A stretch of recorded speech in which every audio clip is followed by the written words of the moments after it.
Okay, I want to start today by running a little simulation. I want you to just mentally transport yourself for a second. You're sitting in a cafe, let's say in Beijing. It's loud, there's steam coming off the tea, people are chatting all around you. Right. You open your laptop and you decide, okay, I'm going to use a local tool. You open up DeepSeek. And we should probably explain what that is. Yeah. For anyone who hasn't been following the global tech arms race, DeepSeek is, well, it's the pride of the Chinese tech sector right now. It is their answer to ChatGPT. A very, very good answer, too. Oh, absolutely. By many metrics, it's incredibly sophisticated. This isn't some knockoff. It's a serious competitor. Exactly. It's a cutting-edge large language model. So you're in the cafe, you type in a prompt, you ask a question that, here in the West would pull up 1 million Wikipedia pages in a millisecond. You type just 3 words. Who is Ai Weiwei? Which, you have to understand, in the context of the Chinese internet, that's already a loaded act. He is, without a doubt, the country's most famous artist, and at the same time, its most famously erased person. The most famous person you're not allowed to talk about. So you hit enter. Now, normally, an LLM just works on probability, right? It predicts the next word instantly. Text just flows like water. But here, nothing happens. The cursor just blinks. 1 second passes. 2 seconds. 3 seconds. And in the world of high-speed computing, 3 seconds, that's an eternity. It's an ice age. It feels like an eternity. You're just staring at it. 4 seconds. 5 seconds. And you can almost feel the algorithm churning in the background. It's like it hit a tripwire. It's calculating risk. It's running through some kind of checklist. And finally, after this really awkward digital hesitation, it spits out a single pre-canned sentence. Let's talk about something else. That pause. That is the most fascinating part of this whole story. It's almost more human than a standard error message would be. It's a flinch. A digital flinch. I love that description. That's exactly what it is. It is. I mean, think about it. If it simply said, I don't know, that would be what they call a hallucination, a technical error. The machine failed. But that 4 to 5 second pause, that is the sound of a hard-coded guardrail kicking in. Right. It's the sound of the machine scanning a forbidden list, realizing it's about to step on a digital landmine, and then consciously, well, programmatically, retreating. It's a digital equivalent of someone looking over their shoulder before they whisper. And that specific glitch, that hesitation where a machine literally had to think about whether it was even allowed to acknowledge a man's existence, that is the perfect entry point for what we're covering today. We are looking at a sprawling, really intense conversation between the journalist Ash Sarkar and the very man the machine refused to name, Ai Weiwei. We should be clear about the source material here. This is all based on a recent interview from Navarre Media, and it's titled China, AI, and the West's Free Speech Crackdown. But, calling it just an interview feels a bit small. It's really a philosophical dissection of the modern world. Yeah, that's a much better way to put it. The mission of this deep dive isn't just to talk about a dissident artist. We're not here to, just bash Beijing for an hour. Weiwei is doing something much more uncomfortable. He's turning the mirror around. A very big mirror. He's arguing that the West's entire facade of free speech is crumbling, that our privacy is, for all intents and purposes, dead, and that what we're all calling artificial intelligence is actually just a celebration of mediocrity. He really pulls no punches. And frankly, his perspective is so unique because of who he is. We should probably set the stage for anyone who maybe only knows the name, but not the story. Ai Weiwei is an artist who is, you could argue, bigger than his own art. He's the guy who designed the Bird's Nest Stadium for the Beijing Olympics and then boycotted the opening ceremony. Because he hated how the state was co-opting it for propaganda. Yeah. He builds the stage and then refuses to be part of the play. And he's the guy who filled the Tate Modern with millions of individual hand-painted porcelain sunflower seeds. Exactly. But he's also the guy who was detained for 81 days in a secret location. He's been beaten by police. His studio was bulldozed. He's been, as we said, erased from the internet in his home country. So he knows what authoritarianism looks like up close. He has scars to prove it. And that's what makes this whole conversation so jarring. I think I went into it expecting the standard narrative, I escaped the bad place, now I'm in the free world, and let me tell you how great it is. But he just flips the script almost immediately. Instantly. He looks at the West at us and says, hey, I recognize these patterns. I've seen this before. And that is a really hard pill to swallow for a lot of people. It's easy to point at the censorship in China because it's so visible. It's, the Great Firewall. It's the police knocking on your door. Yeah. But Weiwei argues that censorship in the West is, in some ways, More insidious because it's invisible. Because it's disguised. It's disguised as market forces or community guidelines or corporate policy or even just safety. Okay, let's unpack that, because the first big shock in this interview is his whole take on the mechanisms of censorship. We have this classic image of it, right? Some guy in a drab military uniform with a big red pen physically crossing out lines in a newspaper. A classic authoritarian model. Yeah. State power being directly applied to information. Very top-down. Right. But Weiwei says, look, if you think that's the only way censorship happens, you're being incredibly naive. He argues that censorship is just as prevalent in the quote-unquote democratic West, but it's been privatized. And he brings up a very specific, very heated example. The sale of TikTok. The sale of TikTok. This is a masterclass in reading between the lines. So the narrative we're all fed in the U.S. is that TikTok is a national security threat. Because it's owned by a Chinese company, ByteDance. And the fear is that the Chinese Communist Party could use it to access user data or influence the algorithm. Which, to be fair, is not an insane concern given Chinese intelligence laws.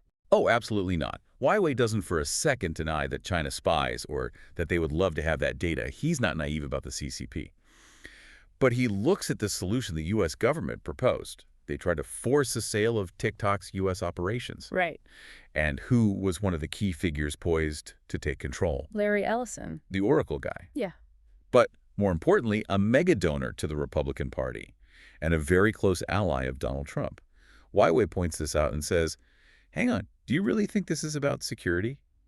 Or is it about narrative control? So his argument is that the U.S. government and its corporate allies realized TikTok is probably the most powerful media engine in history. It's stronger than CNN, Fox, and the New York Times combined for an entire generation. And they just couldn't stand that the off switch wasn't in their hands. Precisely. He says the U.S. realized TikTok influences youngsters' thinking and behaving. That's his phrase. It shapes reality for a whole generation. If that shape is being determined by an algorithm that's ultimately outside of Western corporate or state control, that's a massive problem for Western power. So the move to ban or buy TikTok wasn't really about protecting your data from Beijing. He would say it was about ensuring that the narrative could be steered by Washington, or, more accurately, by the corporate oligarchs who are aligned with Washington's interests. It's about who owns the algorithm. That is a deeply cynical take, but when you look at how media consolidation has worked for the last 50 years, it's hard to argue against the logic. Weiwei calls it corporate control. In China, the state censors you directly to maintain political stability. In the West, corporate interests and these opaque algorithmic tweaks perform a very similar function. You might not go to jail for a post, but your reach gets throttled, your content is deboosted, your channel gets demonetized, or the entire platform is bought by a billionaire who has a specific political agenda. It's the difference between being silenced by a gun and being silenced by a shadow ban. A very quiet, very clean form of control. And for the person being silenced, the result is the same. You're in a controlled environment. You're living in a distortion of reality. Speaking of distortion, Weiwei used this incredible Chinese idiom to describe the psychology of how this control actually works. Kill the chicken to scare the monkey. 杀鸡给鼠看. Very, very famous strategy in Chinese statecraft and psychology. I just love this phrase because it's so visual, but it's also just brutal.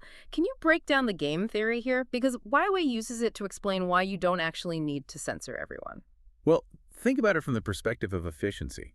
If you are an authoritarian state or even a massive corporation, you cannot police every single person. There are just too many people. It's too expensive, it's too labor-intensive to put a censor in every living room. So you need the people to police themselves. You have to outsource the oppression. You need it to live inside the victim's own brain. Okay, so how do you do that? You pick a chicken. Yeah. A chicken has to be someone prominent, someone successful, someone that people look up to and admire. Crucially, it has to be someone who feels safe, and then you destroy them publicly, viscerally. You make an absolute spectacle of it. And the monkeys are, well, they're us. We are all the monkeys. The rest of society watches the chicken die, and everyone does the math instantly. Wait a minute. If they can touch him, if they can ruin his life, a famous, beloved artist, then they can definitely crush me, a nobody. And Weiwei gave this really heartbreaking, very personal example of this. He talked about his own father, a king. Who is a legend in China. I mean, one of China's greatest modern poets, a literary giant. Weiwei describes him as a very gentle soul, very soft in his daily life, but just brilliant in his mind. He wasn't some violent revolutionary. He was a poet. But that didn't matter. It didn't matter at all. During the political purges of the anti-rightist campaign, the state exiled him. He was branded an enemy of the people and sent to a labor camp in the Gobi Desert. Why we grew up there? He said they lived in a hole in the ground. A literal hole, like a dugout. A dugout. For 5 years, cleaning public toilets. And the message the state sent to every other intellectual, every writer, every university student in China was crystal clear. They didn't have to arrest every single poet. They just had to crush Ai King. The message was, if the greatest poet in China is now cleaning toilets in the desert, you better watch what you write. Exactly. And the result isn't just that people stop writing certain things. It's that they change who they are, fundamentally. It creates what Weiwei calls an internal voice. This is the key psychological insight, I think. That fear trickles down. It affects high school students thinking about their future careers. It affects established writers, university professors. That little internal voice just whispers, don't say that. Don't write that. This will make your life unsafe. This will make your career impossible. Don't even think it. So the state or the corporation or the university administration doesn't have to actively censor you because you have already done the work for them. You have pre-censored your own thoughts before they even become words. It's the sheer efficiency of terror. And Weiwei's point, his really uncomfortable point, is that this is happening in the West right now. We see it in so-called cancel culture. We see it in academic dismissals. We see it in corporate HR departments. You see someone get fired for a tweet from 10 years ago or for signing the wrong open letter, and you, the monkey, you decide, you know what, I'll just stay quiet. I'll just talk about the weather instead. Right. It's safer. And that collective silence is what allows the system to continue, whatever that system is. It's terrifying because it weaponizes our own survival instinct against us. We are all biologically wired to not want to be the chicken. And notice the punishment has to be public. That's the key. If they just quietly disappear the chicken, it wouldn't work. The spectacle is the entire point. Now, this idea of the internal voice and the private self, it brings us to the next massive theme in this deep dive, which is privacy, or more accurately, the death of privacy. There was this moment in the interview where Ash, the interviewer, admits something that I think we all do it, but we don't really say it out loud. The bathroom confession. The bathroom confession, yes. She says, I take my phone everywhere. I take it into the bathroom. I am, in essence, looking at a camera while I am on the toilet. It sounds so absurd when you actually say it like that. It does. And she asks Weiwei if that's weird for him, as someone who was literally physically spied on by the state. I mean, the Chinese government put bugs in his studio. They put cameras outside his house. You'd think he'd look at us voluntarily carrying these tracking devices into the most private space imaginable and just laugh at our stupidity. But he didn't laugh. He didn't laugh at all. He was deadly serious. He was. He just looked at her and said, privacy will be a word people will soon have to look up in the dictionary. He believes it simply won't exist as a concept for future generations. Yeah. And he's not just talking about, your GPS coordinate. No, not at all. He used a very specific, very stark word. He said, we're all nude. Nude. And you have to think about what that means in a data sense. It's not just that they know where you are. He says modern surveillance knows who you associate with, what you buy, your private chats with your lovers, and this is his phrase, your most hidden behaving. That phrase, most hidden behaving, that one really stuck with me. It's the stuff you don't even tell your spouse. It's the things you maybe don't even admit to yourself, but your search history knows. Knows it. It knows your anxieties, your secret curiosities, your medical worries, your darkest thoughts at 3 a.m. It knows the true pattern of your life better than you do because you forget, but the data never does. But here's where Weiwei pivots from a purely political critique to a much deeper psychological one. And I think this is the most important part of his argument on privacy. I agree. Because the standard counter-argument, and you hear this all the time from people, is, so that, I have nothing to hide, I'm not a criminal, let the algorithm sell me socks, let the government catch the bad guys, who cares? Right. The classic nothing to hide argument. Weiwei just completely destroys this argument. He says the issue isn't about whether you are hiding a crime. The issue is that the constant ambient awareness of being watched fundamentally changes the structure of the human mind. How so? In what way? He asks this question. He says, do we still have a space to exercise our mind or even to make some mistakes? To make mistakes. That's the key phrase right there. That's everything. When you know you're being watched, even subconsciously, even by an algorithm, You stop making mistakes. Yeah. You stop experimenting with ideas. You stop being weird. You behave in the approved way. You perform correctness at all times. It's the panopticon, the prison where the guard might be watching from the central tower at any moment, so all the prisoners act like model prisoners all the time, just in case. Yeah. It's exactly that, but on a global scale. And Weiwei says this constant performance leads to us being smoothed out.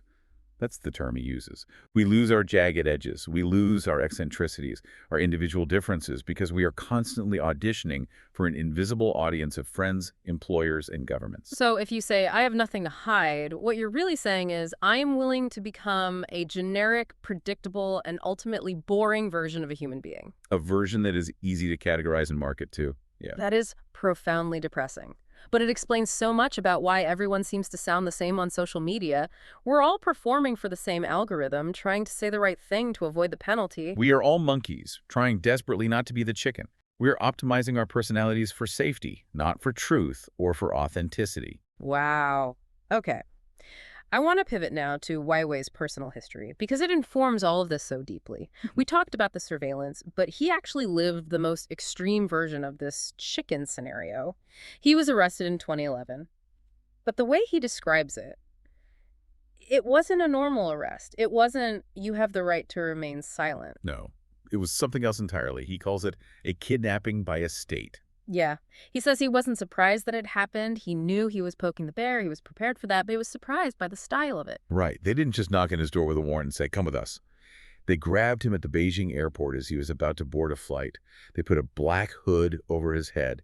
They shoved him into an unmarked car and drove him to a secret location. It was pure theatrical terror. So why? Why the hood? Why the secret location? If they just wanted to question him, why all the drama? Weiwei explains this perfectly. The point wasn't just to detain him. The point was to break him psychologically before the first question was even asked. He said the point was to show him, you are completely vulnerable. Nobody can protect you. The law does not apply here. The state can do things beyond your imagination. It's about stripping away your humanity and your connection to any kind of legal framework. The moment the hood goes on, the law turns off. You're no longer a citizen. You're just a body. And so then he's in this interrogation room for 81 days. And this is where the conversation between him and his interrogators gets really philosophical.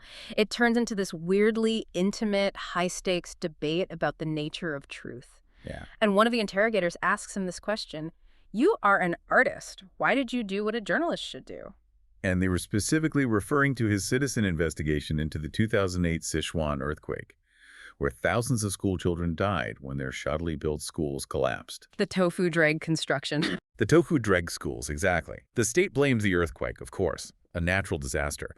But Weiwei and many others blamed the local corruption that allowed contractors to use substandard materials.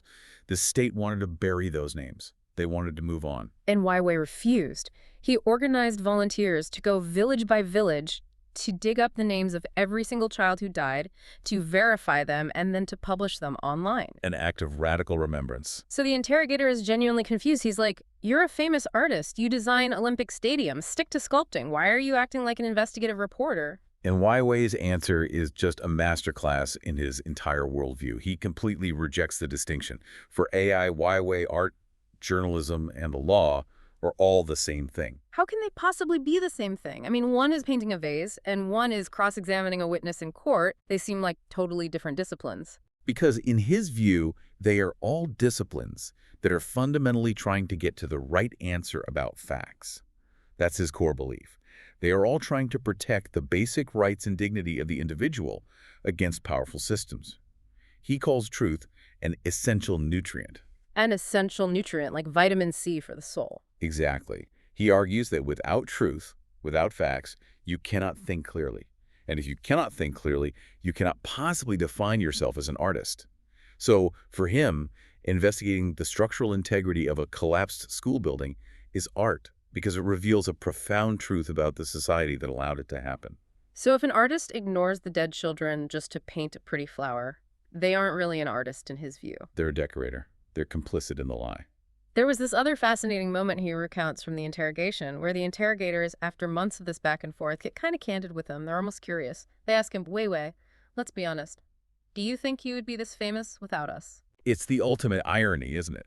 The state, in trying to crush him ended up creating its own worst enemy. And the interrogators on the ground, they knew it. And Weiwei admits it. He's totally honest. He says, impossible. Only a strong enemy makes me a hero. He uses this brilliant analogy to explain his fame, especially in the West. He says that in the West, people are hungry. They're hungry for justice. They're hungry for bravery. They feel a lack of it in their own societies. So when he stands up to China, this massive authoritarian dragon, he is offering them bread and butter. He is feeding a deep starvation. He's the main course of defiance. Right. But he says if the world were perfect, if justice prevailed everywhere, if governments were honest, he would just be offering vitamins, just art, just aesthetics. And people, he says, aren't as excited about vitamins as they are about bread when they're starving. That is it's a humble yet arrogant yet completely accurate way to put it.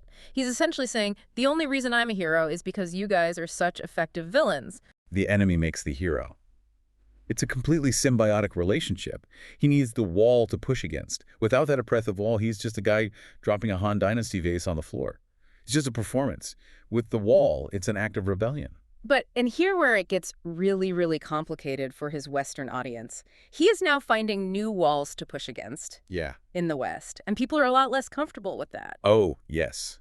It's easy to stand up and cheer for him when he criticizes Beijing from a gallery in Berlin. It's comfortable for us. It confirms all our biases about them and us.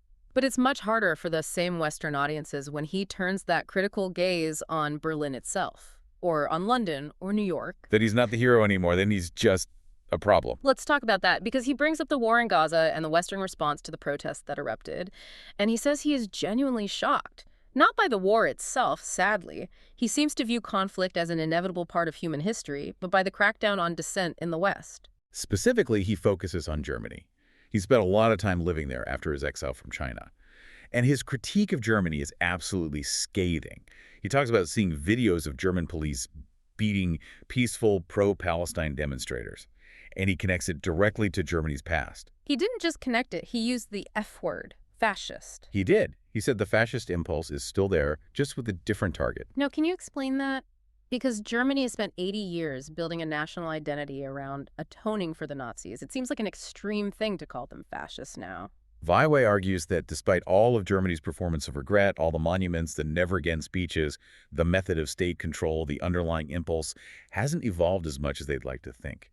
When the state decides that a certain viewpoint is wrong or dangerous, the police tactics, the brutality, the preemptive arrests, the silencing of dissent start to resemble the 1930s. He had this one line, he said, how a state deals with protesters defines what kind of state it is. That's a heavy metric to judge a society by. It is. It says you should judge a democracy not by how it treats the comfortable majority, but by how it treats the angry, inconvenient people shouting on the street corner. And by that metric, he sees the West failing. He mentions university deans being dismissed, professors fired, students losing job opportunities simply for asking questions. For asking things like, why are innocent children being killed? Or should Gaza be restored? Questions he sees as fundamentally human. And he points out a specific rhetorical tactic that's used in the West to enforce this. Shame is censorship. Right. Yes. In China, they might call you a counter-revolutionary or a running dog of the West. It's very direct state propaganda.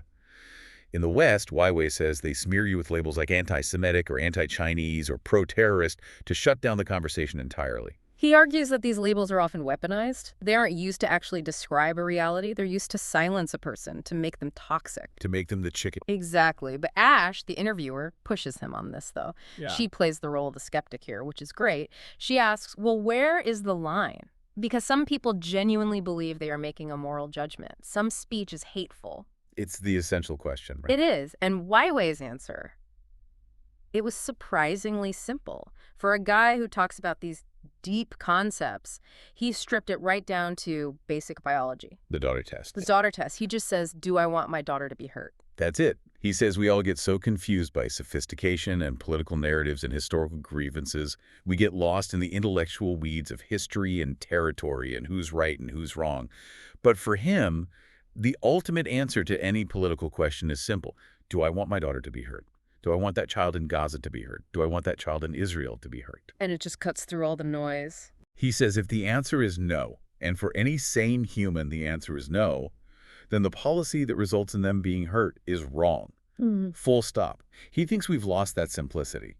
We've become too sophisticated for our own good. We've intellectualized our way out of basic human empathy. Which brings us to another way we might be losing our humanity: information overload. This segment of the interview it was visceral. They started talking about Alex Honnold. The rock climber, Yeah. the free solo guy. Yeah, the guy who climbed El Capitan without any ropes.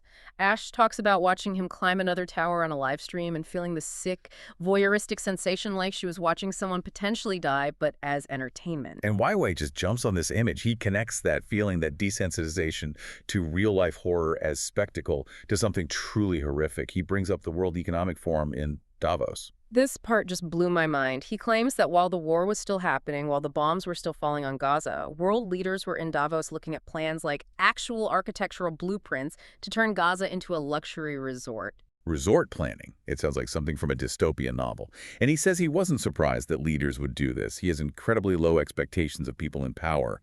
But he was frightened by the public response.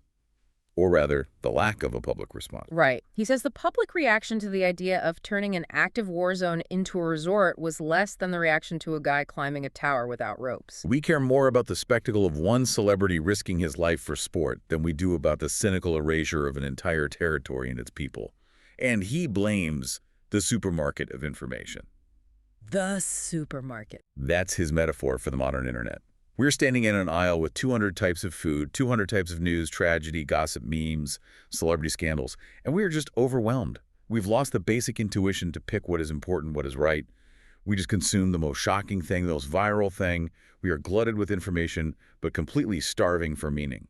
And into this chaotic supermarket, we now introduce the biggest disruptor of all: artificial intelligence. Now, I want to slow down here because Weiwei's take on AI is, well, it's not what I expected at all. It's definitely not the standard Silicon Valley narrative, that's for sure. No.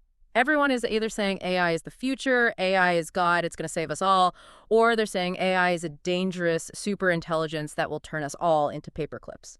Weiwei just looks at all of that and says, nah, AI is just mediocre. The highest form of mediocre thinking.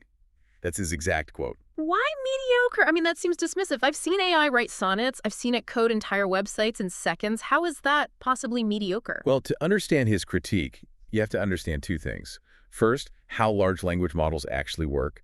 And second, you have to understand Weiwei's definition of what art is. Okay, lay it out for us. So an AI model, like ChatGPT or the DeepSeek we started with, is essentially a prediction engine. It has ingested basically the entire internet, the sum total of recorded human text and images. Yeah. When you ask it a question, it's not thinking.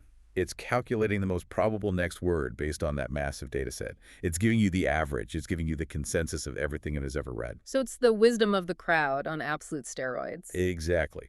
But think about what an average is. It's the middle. It's the status quo. By its very nature, it smooths out the outliers, the weird stuff, the mistakes. And Weiwei argues that art, real art, the important stuff, only exists in those outliers. Art is the mistake. Art is the mistake. Weiwei says art is about finding something that has never been established before. It requires the risk of error. It requires the jagged edge. It requires a human being to do something unexpected. If you create a system that is designed to avoid mistakes at all costs, to be perfect, you have, by definition, removed the possibility of art. Because the mistake is where the humanity lives. So AI is basically a really, really fancy conformist. It is the ultimate conformist. It can only tell you what has already been said, just rearranged in a plausible-sounding way. He actually compares AI art to Andy Warhol. Oh, right, the whole remixing thing. Exactly. Warhol took existing images, soup cans, Marilyn Monroe, and he remixed them to make a powerful point about mass production and consumerism. He did that 50 years ago. Weiwei says doing that same thing now with an AI prompt isn't revolutionary. He says it's banal. It's just a faster, more soulless version of what pop art already did half a century ago. That's interesting. So he doesn't fear AI taking over the world in some Skynet scenario. He fears AI making the world boring. He fears it making us boring. He fears it smoothing us out, just like the surveillance does. It's the same process. If we rely on AI to do our thinking for us, we are essentially trapping ourselves in the average of the past. We stop evolving because we start making those crucial, interesting mistakes. So to recap, we have a world of surveillance that forces us to be bland, a culture of censorship that forces us to be silent, and now an AI that forces us to be mediocre. It paints a pretty bleak picture. It does. It can feel like the walls are closing in from all sides. But then right at the end, Ash asks him about his own political philosophy. Like, how does he survive this? How does he keep fighting when the picture is so bleak? And he gives this beautiful, really unexpected contrast between the West and China. The shallow water versus the deep mud. Yes. Can you break that down for us? Because usually we think of the West as deep and complex, and we think of authoritarian regimes as simple and monolithic. Ai Weiwei flips that too. He argues that in the West we have this illusion of individualism, but he compares it to a loud bar. Everyone is screaming, everyone is expressing themselves at the top of their lungs, but you can't hear anything. It's just noise. Yeah. He calls the water shallow. You can see the bottom. It lacks mystery. It lacks, he would argue, a real, meaningful struggle. Ouch. That's a sharp critique. But China, despite the brutal authoritarianism, despite the censorship, he describes it as deep water with thousands of years of mud at the bottom. Mud, meaning history, suffering, poetry, philosophy, complexity. He implies that because of that constant struggle, because the people have had to navigate so much pain and oppression for so long, there is more mystery and more room for different interpretations of life in the East. The human spirit there has been forged in a different kind of fire. And that leads him to his core definition of freedom. I think this is the quote that will stick with me from this entire deep dive. He says, "Freedom is a struggle." You cannot inherit freedom. That's the other part of it. He says if you aren't actively struggling for something, you don't actually have freedom. You just have comfort. And that's a distinction we so often miss in the West. We confuse comfort with freedom. We think because we can buy 50 types of cereal at the supermarket and watch whatever we want on Netflix, we are free. We think because we have a constitution written 200 years ago, we are automatically free. Ai Weiwei says, no, that's just inheritance. That's just money in the bank that someone else earned. Freedom is an active verb. It's something you do. It is a fight. It is a muscle. And if you stop using it, if you stop struggling against the constraints, whether that constraint is the CCP or a corporate algorithm or just your own fear, you lose the freedom. The muscle atrophies. He describes himself, his own method, not as this rigid political thinker with a 10-point plan, but as a leaf. A leaf falling into a turbulent stream. I love that image. It feels, I don't know, it feels very Taoist almost. It is. It connects that concept of wu-wei effortless action or going with the flow. But for Ai Weiwei, it's not about being passive. He says he isn't trying to stop the stream. He knows the stream is stronger than he is. He's just a leaf, spinning, changing his angle constantly, not to stop the water, but just to survive and to observe. He's suspicious of all ideology. He doesn't want to be a leader. He just wants to be a witness who refuses to be drowned. It's a philosophy of agility. Yeah. You have to be agile to survive both the deep mud and the shallow water. You have to be willing to tumble and to adapt. So we've gone from the silence of a Chinese chatbot to the police crackdowns in Germany, to the fundamental banality of AI art. And the thread running through all of it is this deep, profound struggle for individual humanity. The struggle to remain jagged in a world that wants to sand you down and smooth you out. And that's both the authoritarian state and the democratic corporate state. Huh. They both, for different reasons, want manageable citizens. They want predictable data points. Ai Weiwei is the ultimate unpredictable data point, and I think he's asking us to try and be a little more unpredictable too. There was one final thought he left us with, a really provocative, kind of strange comparison between humans and insects. Yes, this was his parting shot. He said he's sure that insects have much bigger excitement than humans do. Which sounds crazy at first. Excitement, insects get squashed. What's exciting about that? But think about it from a purely biological standpoint. An insect's life is pure risk, pure struggle, pure instinct. Every single moment is about life or death. It is vivid. There is no comfort zone. And us. We are civilized. We are controlled. We have in many ways removed the danger, the struggle, and the inefficiency from our lives. We have AI to do our thinking, surveillance to correct our behavior, and endless comfort to keep us sedated. We have safety, but have we lost the excitement of actually being alive? So the final question, the one for you listening right now, is this. If AI takes over the role of perfect, mistake-free thinking and constant surveillance stops us from making social mistakes, are we losing the very inefficiency that makes us human? Are we, in our safe, comfortable, smoothed-out lives, becoming less excited than the insects buzzing in our gardens? Maybe we need to be a little more like that leaf in the stream, a little less calculated, a little more willing to struggle against the current. And maybe, just maybe, we should all aspire to be the ones the algorithm refuses to talk about. Thanks for listening to The Deep Dive. Stay jagged. See you next time.